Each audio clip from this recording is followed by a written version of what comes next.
de solamente el rodillo delantero.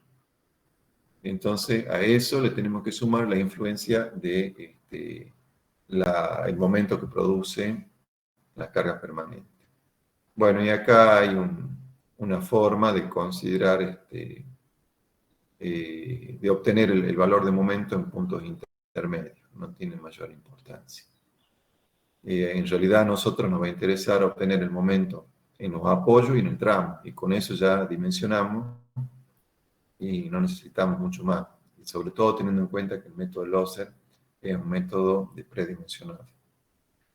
Esto era en cuanto a el método Loser para losas trabajando en una dirección, y ahora vamos a hacer un comentario respecto al procedimiento de Loser para losas cruzadas, trabajando en dos direcciones. Este método tiene otras hipótesis parecidas a las anteriores, pero no iguales, y es un método aproximado para losas cruzadas o que trabajan en dos direcciones, vinculadas a vigas en los cuatro lados. Siempre tiene que haber vigas en los cuatro bordes, y es aplicable para losas cuyas dimensiones, ya sea la luz mayor o la luz menor, no superen los 5 metros. Las luces no tienen que ser mayores de 5 metros.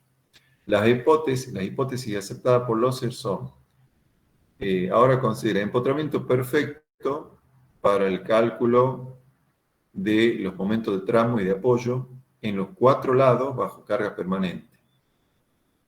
Empotramiento perfecto para el cálculo de los momentos de apoyo en los cuatro lados para la carga móvil. Semi-empotramiento para el momento de tramo bajo carga móvil.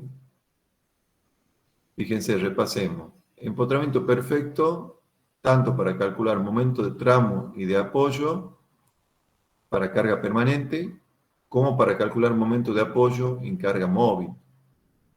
Esto se parece un poco a la hipótesis a la segunda hipótesis del método anterior. Pero cuando calcula el momento de tramo bajo la acción de carga móvil, considera semi-empotramiento, cosa que también hacía algo parecido en el método anterior. Entonces, hay una diferencia en cuanto a cómo considera la situación de borde para, de alguna manera, colocarse en el caso más desfavorable. Empotramiento perfecto en un caso, semi-empotramiento en otro. Y toma un espesor de carpeta uniforme y único de 15 centímetros, lo cual es quizá un poquito grande para lo que se usa ahora. Usar un espesor de carpeta promedio de 7 a 10 centímetros sería bueno, pero bueno, él toma un poco más. En cuanto a los rodillos, considera que el rodillo delantero se puede asimilar a 4 cargas con separación conocida, y que las ruedas traseras se pueden asimilar a otras 4 cargas con una separación conocida. Y lo que va a hacer es un cálculo con solamente el rodillo delantero por un lado y con solamente las ruedas traseras por otro lado, y quedarse con la situación más desfavorable. Reemplaza esta carga de los rodillos, que están distribuidas en una cierta superficie, por 4 cargas puntuales para un rodillo delantero o por 4 cargas puntuales para el rodillo trasero. Al igual que en el caso de losas que trabajan en una sola dirección, dice que los momentos flectores debido a cargas permanentes tienen que calcularse con otros métodos. Pueden usarse ayudas de cálculo conocidas, como por ejemplo las tablas de Marcus. Y para los momentos debido a la carga de la aplanadora, utiliza en forma aproximada el procedimiento de Marcus, válido para cargas permanentes. Fíjense en qué se basa esto. Trabaja con las 4 cargas concentradas, como hemos dicho anteriormente, con las 4 cargas concentradas, que en la figura serían, lo que hace es distribuir o descomponer el problema, mejor dicho. El problema que es un problema superficial, de una cargas que actúan en un plano, lo descompone en 2 problemas lineales. Como si esta losa fuera equivalente a trabajar con dos vigas, una en el sentido X y una en el sentido Y. Entonces supone que parte de esa carga P era la carga total de un grupo de rodillos, de un rodillo delantero o de la rueda trasera. Esa carga se distribuye una parte en la dirección X, P sub X, y otra parte en la dirección Y, P sub Y. ¿Sí? Se considera que la carga real, una parte se va a distribuir en una dirección, otra parte en otra dirección, tal que la suma de las dos partes es igual a la carga total.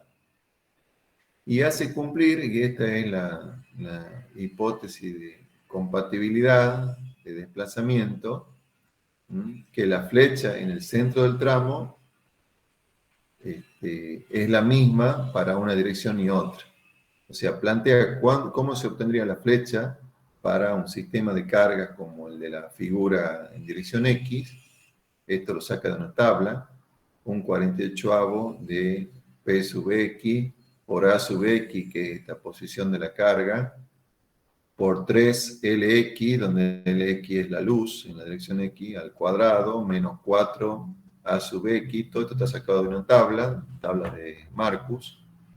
¿Sí? Acá aparece 0,5 de X, donde X es el momento de empotramiento, la mitad del momento de empotramiento, etc. Acá aparece el módulo de elasticidad de la losa, D, que es el espesor, y LI, la luz en la otra dirección.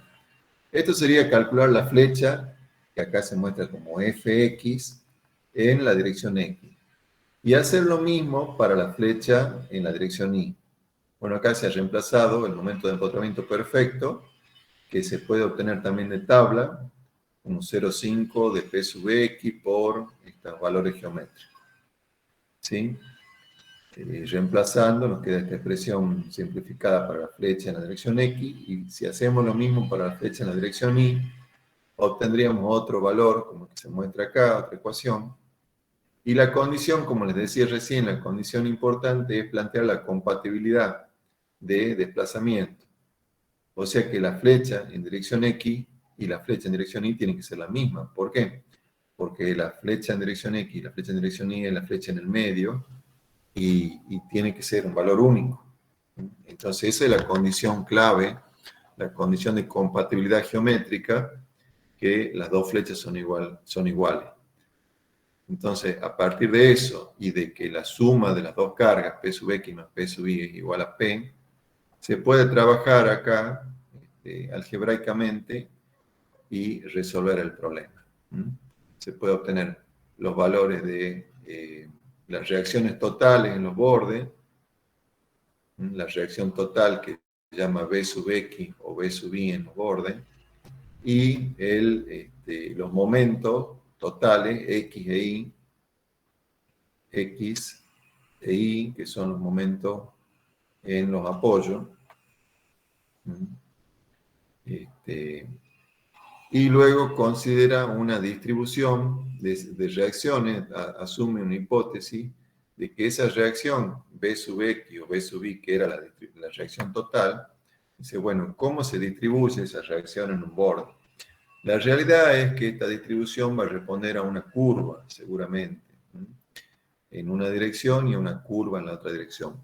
Pero él asume una distribución simplificada, que es que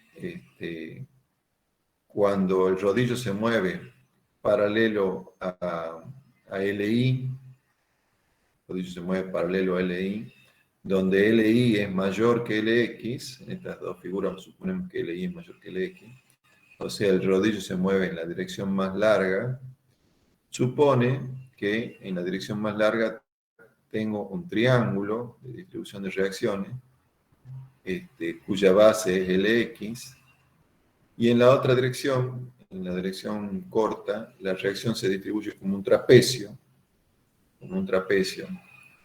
con un valor, con un ancho de la base superior de valor mx, determinado también en esta ecuación.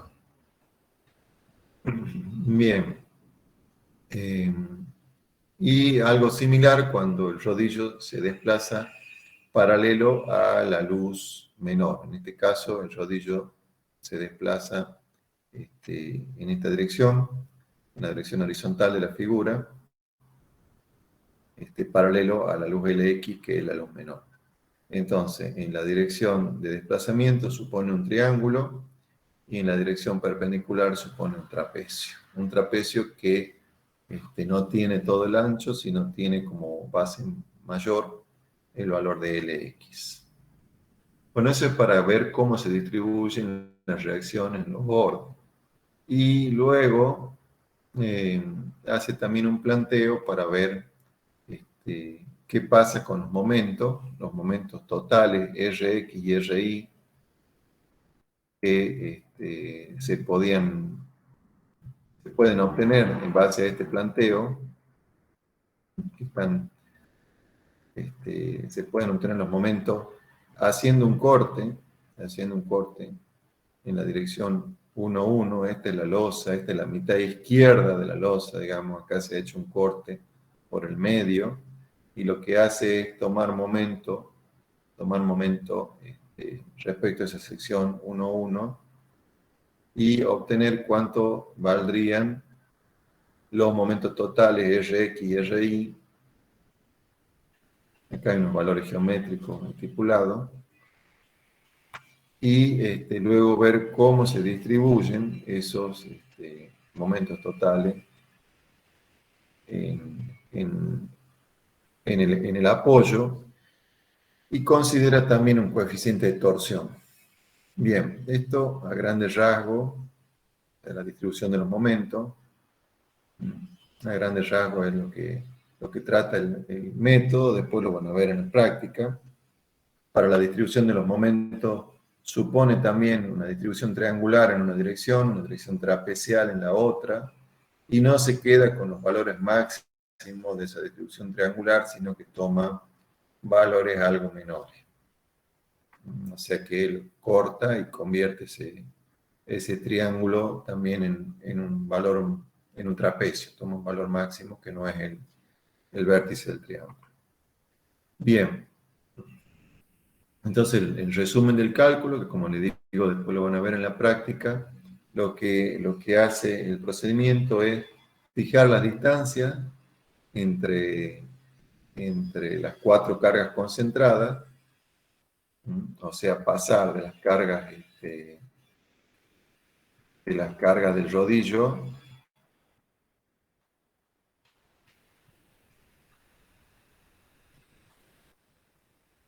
de las cargas reales del rodillo a cuatro cargas concentradas para un rodillo, cuatro cargas para el otro, separada un valor 0,20 por 0,65 o 0,20 por 1,60.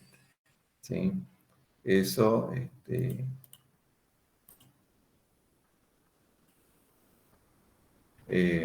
luego lo que hace es fija la carga total. Para el rodillo delantero teníamos 13 toneladas, que es para la planadora 30, por 1,40, que era el coeficiente dinámico, por 0,80 la reducción por losa vinculada a las vigas, nos da un valor de 14,56. Mientras que para las ruedas traseras tendríamos dos ruedas traseras de 8,5 toneladas cada una para la planadora 30, por los mismos coeficientes, 1,40 y 0,80, nos daría 19,04. Y eso lo tienen que dividir en 4, según estemos considerando uno de los rodillos, el delantero, o las dos ruedas traseras. Como les decía, vamos a hacer los cálculos por separado. Bueno, y después siguen obtener unos valores auxiliares, que van a servir para el cálculo, que son A sub X, A sub Y, MX y MY, y este valor auxiliar beta, y con ello se va a poder obtener una reacción total, B sub X o B sub Y, unos momentos de empotramiento totales en los bordes, X o Y, y unas distancias auxiliares, según el rodillo se desplace en una dirección o en la otra, para después obtener los momentos de tramo para semi-empotramiento, evaluar un coeficiente de torsión y obtener unos momentos de dimensionado simplificado tanto para tramo como para apoyo. Bueno, ese es simplificadamente el método. Como ya comentaba anteriormente, el cálculo hay que realizarlo 2 veces, una vez para el rodillo delantero, otra vez para las ruedas traseras y tomar el valor más desfavorable de los dos. También les comentaba antes que los momentos de carga permanente pueden determinarse mediante algunas otras tablas, suponiendo empotramiento perfecto en los 4 bordes, tanto para momentos de tramo como de apoyo. Dado que las distribuciones de momento tienden a valores menores en los extremos, se aconseja disminuir las armaduras en las zonas de borde, aumentando la separación entre barras, por ejemplo, un 33%.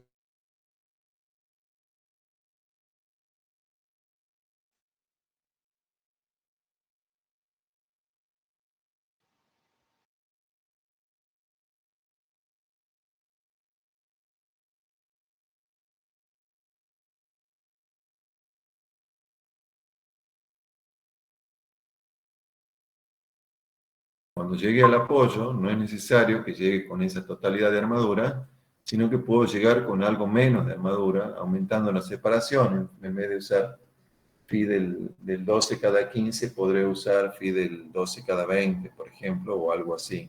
O estudiar cómo trabajar con las armaduras para no tener la misma densidad de armadura inferior, o sea, armadura de tramo, en la zona de borde que en la zona central. A eso se refiere. Lo mismo que en una viga.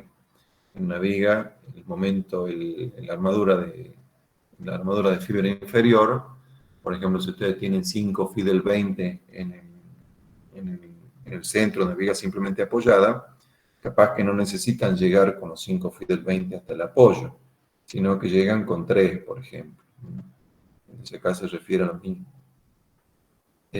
Además, no se requieren, dice acá esta otra nota, armaduras especiales para absorber las torsiones en las esquinas, toda vez que se ha supuesto vinculación monolítica de la losa con las vigas de borde. Las armaduras especiales de torsión eran unas armaduras en diagonal que se colocaban a veces en las losas, posiblemente ustedes lo han visto en elasticidad o estabilidad 4. Unas armaduras en diagonal, un emparrillado en diagonal que se colocaban en las esquinas de la losa. Bueno, en este caso, por tratarse de vinculación monolítica de losa con viga, no es necesario armaduras especiales de torsión. Y el método, como decía al principio, entre las hipótesis está limitado a luces menores a 5 metros, ya que para luces mayores la importancia de la sobrecarga de multitud no puede despreciarse.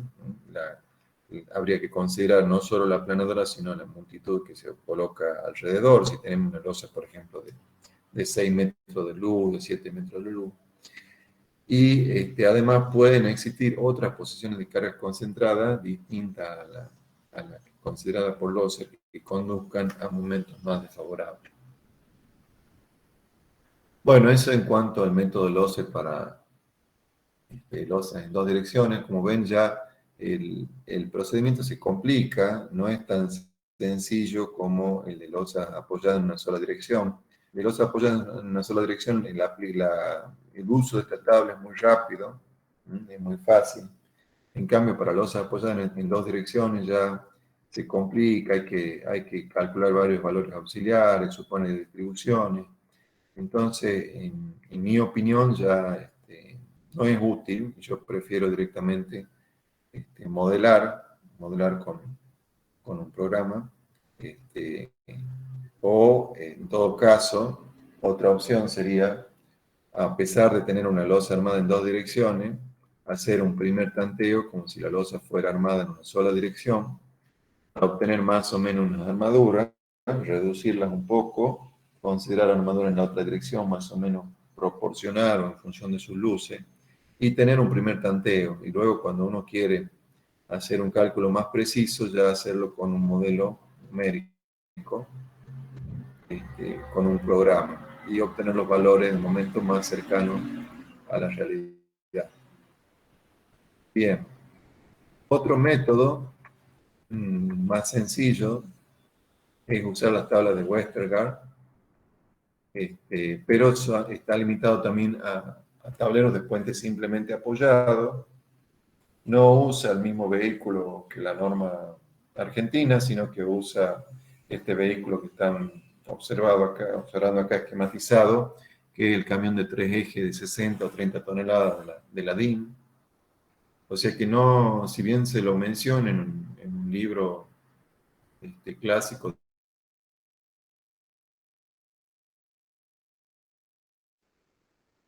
la tabla de Westergaard y San Martín no resultan muy útiles porque no usan el mismo vehículo.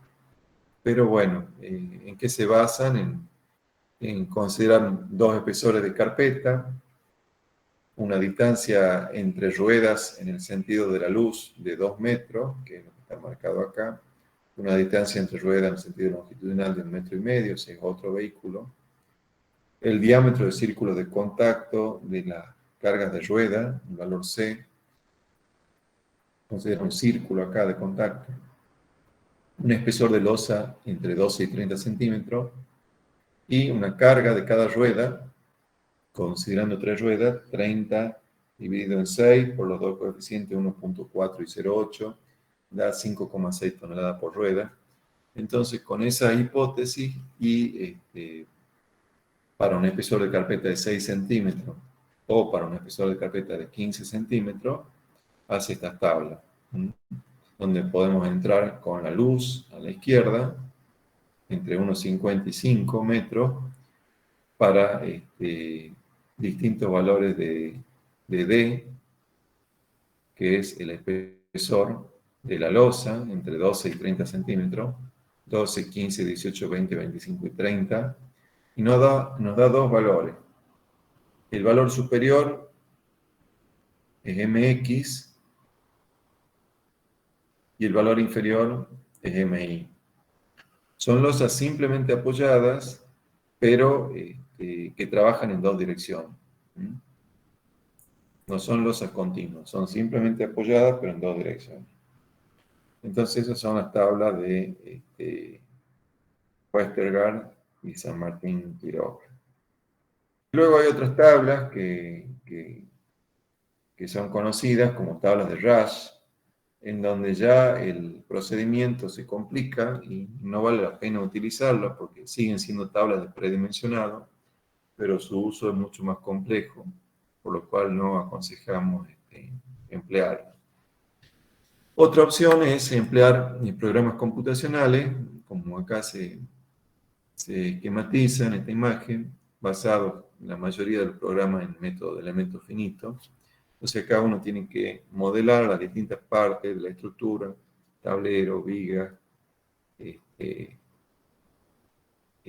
zonas de apoyo, estribo, pila, y colocar las cargas en las posiciones adecuadas y obtendría como resultado diagramas, como se esquematizan acá, diagramas de colores, que estarán identificando distintos valores de momento flector, por ejemplo.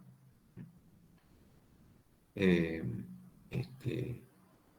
este caso es un programa en el que se ha usado elementos tipo placa o tipo shell para representar tanto la losa como las vigas y como los estribos.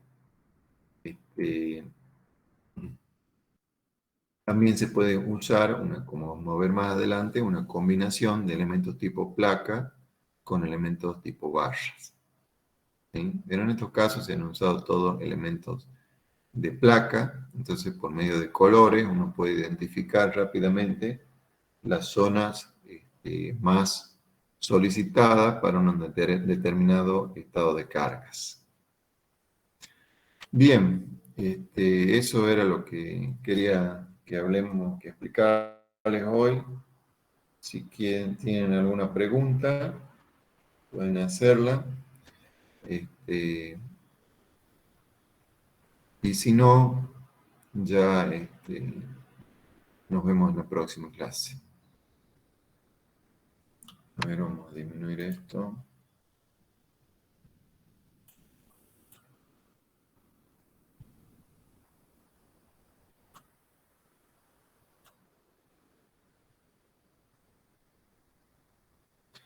Bueno, ¿algún comentario, alguna pregunta sobre este tema o sobre otros temas sobre la Ingeniero, asignatura? ¿Sí? ¿puedo hacer una consulta? ¿La ingeniera Daciano y el ingeniero Casen dan consulta para el TP? Además de las clases normalmente. Sí, tienen que enviarle un mail y quedar de acuerdo en el horario de consulta. ¿Sí? Bien, gracias.